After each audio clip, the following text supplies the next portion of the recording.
ide yang membuat revolusi Amerika adalah ide-ide yang juga Whiggish. Ini kaum Whig juga, Thomas Jefferson, ya kan, James Madison, orang-orang yang membaca tradisi Republikan dari the Roman Empire sebelum Julius Caesar. In the long run, sejarah bergerak secara progresif. Beberapa intelektual yang lain yang di Demokrat, yang Whig, yang liberal itu agak sedikit putus asa, menganggap bahwa this is the doomsday. This is the beginning of the end. This is the beginning of the fall of the Roman Empire. Maksudnya the fall of liberalism, kapitalisme. Jangan lupa, 75 tahun terakhir adalah masa percepatan pertumbuhan umat manusia sejak 100.000 tahun yang lalu, sejak dimulainya Homo sapiens. Ya, jadi kalau kita bisa ukur kesejahteraan manusia, pengetahuannya, kesejahteraannya, kesehatannya, nggak ada yang ngalahin 75 tahun terakhir ini. Kalau ada chartnya dari rata, tiba-tiba naik kayak tembok gitu. Itu that's what happened in our generation.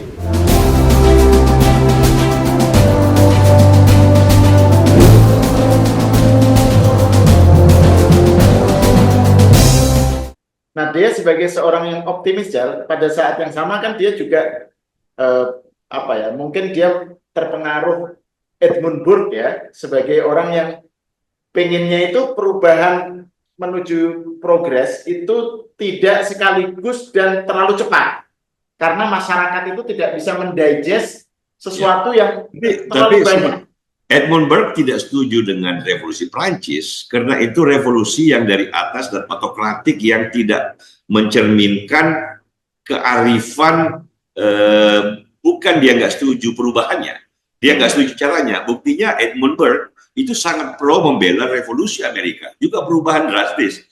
Tetapi dia tahu bahwa ide yang membuat revolusi Amerika adalah ide-ide yang juga Whiggish. Ini kaum Whig juga, Thomas Jefferson, ya kan, James Madison, orang-orang yang membaca tradisi Republikan dari the Roman Empire sebelum Julius Caesar. Jadi Edmund Burke bilang kalau perubahan yang kayak gini dia mengangkat harkat manusia. Kalau perubahan kayak revolusi Prancis, raja dipancung, para aktivisnya dipancung, aristokrasinya dibubarkan seketika, penggantinya Napoleon, dia bilang. Ya kan, artinya penggantinya bukan yang lebih baik, tapi justru bentuk lain daripada absolutisme yang sama. Nah, tetapi Sahal benar juga bahwa in the long run, long durée di analis school nih, di Prancis, in the long run sejarah bergerak secara progresif, bahwa ada siklus, ya, reaksi balik seperti sekarang Trump. Karena itu saya misalnya waktu Trump menang kan saya telepon Pak Bill, Profesor Liddell di Columbus, Ohio. Pada saat ya belum diumumkan, tapi kita kan ilmuwan politik tahulah setelah Pennsylvania nggak bisa dipertahankan oleh the Blue Wall, the Rust Belt ini, Pennsylvania kan, waduh, udah nggak mungkin menang Kamala Harris. Saya telepon Pak Bill di sana tengah malam, kita kan pagi siang. Saya telepon, dia bicara selak dan nangis. Things were not going well. Dia sudah nggak bisa bicara lagi karena menahan tangis. Saya pun tangis, karena kita bersimpati pada orang kayak Kamala. Tapi that's life, kan, dia kita terima. Tetapi buat saya tetap optimis, sama dengan Fareed Zakaria barangkali. Ya tentu saja dia lebih mengalami, dia imigran dan dia memilih menjadi warga negara Amerika by choice. Nah, kalau beberapa intelektual yang lain, yang di Demokrat, yang Whig, yang liberal, itu agak sedikit putus asa, menganggap bahwa this is the doomsday.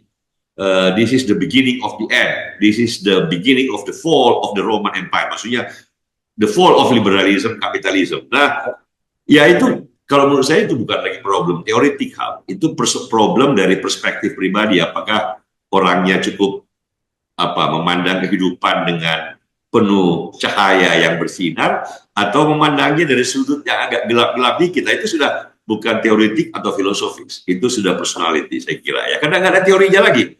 Ini tinggal whether you believe in the future, the progression of history is to continue. Jangan lupa, 75 tahun terakhir adalah masa percepatan pertumbuhan umat manusia sejak 100.000 tahun yang lalu sejak dimulainya Homo sapiens. Ya, jadi kalau kita bisa ukur kesejahteraan manusia, pengetahuannya, kesejahteraannya, kesehatannya, nggak ada Kak yang ngalahin 75 tahun terakhir ini. Kalau ada chartnya dari rata, tiba-tiba naik kayak tembok gitu, itu that's what happened in our generation. Ini Kita mengingatkan syukurin ini dan kita mengingatkan lihat ke saya pada depan. bukunya Steven Pinker itu kan, yang Enlightenment itu. Ya, Steven Pinker kan juga apa membantah kalangan yang pesimis. enlightenment now. Iya, Enlightenment Now itu kan dia kan mengatakan, loh, kalau kita lihat data-datanya justru Ya. menunjukkan sejarah manusia itu apa menuju dalam perbaikan gitu. Jadi makanya kan judul bukunya kan Enlightenment Now. Pinker itu ingin membela karena dia lihat kok backlash-nya kok reaksi baliknya pesimis semua, menyalahkan apa namanya rasionalitas, menyalahkan modernitas. Loh, kita belain yuk John Locke, kita belain yuk Adam Smith, kita belain lagi yuk David Hume dengan cara kita, dengan pakai pembuktian statistik, dengan pakai argumen faktual bahwa kemajuan sekarang itu real sifatnya. Jadi orang kayak Pinker dengan caranya sendiri, orang kayak Farid Zakaria tentu saja lebih berjarak, lebih skeptik dikit, tetapi pada dasarnya mereka ingin mengatakan hal yang sama, bahwa kemajuan itu jalannya paket-paketnya ada, yang nggak bisa sembarangan. Nah memang kadang-kadang ada reaksi balik terhadap dagangan yang terbuka. Sekarang Trump pengen perang tarif, oke lah barangkali temporer. Waktu dia 4 tahun jadi presiden, nggak perang-perang amat kok gitu loh. Jadi ada mungkin retorika pemilu kan, dia lihat banyak yang tidak puas, kaum buruh, kaum anti imigrasi. Kalau Trump sih kucing aja dia persoalkan, kaum orang miskin dari Amerika Latin datang, bukan hanya mengambil pekerjaan kalian, bukan hanya memperkosa istri kalian, tetapi juga makan kucing kalian. Wah agak, ya memang orangnya kayak gitu, mau diapain? Nah, dia sekarang menang. Apalagi itu, apalagi yang waktu dia habis ketembak itu. Nah, itu juga kebetulan sejarah. Hanya karena habis ditembak, kena telinganya, dia bilang, Tuhan sudah memilih aku to make America great again. God has chosen me to make America great again. Baru dia bilang, fight, fight, fight. Nah, tiba-tiba si orang kaya Elon Musk dia kayak gitu, terkagum-kagum dia. Dia bilang, he's a very brave man. Nah, sejarah kan ya mungkin karena dia tertembak dia menang. Barangkali bukan karena backlash. Barangkali simply human desire untuk memiliki pemimpin yang disebut ya berani, ya against all odds, ditembak pun dia nggak lari, tetapi dia berdiri sambil berdarah kupingnya, dia bilang fight.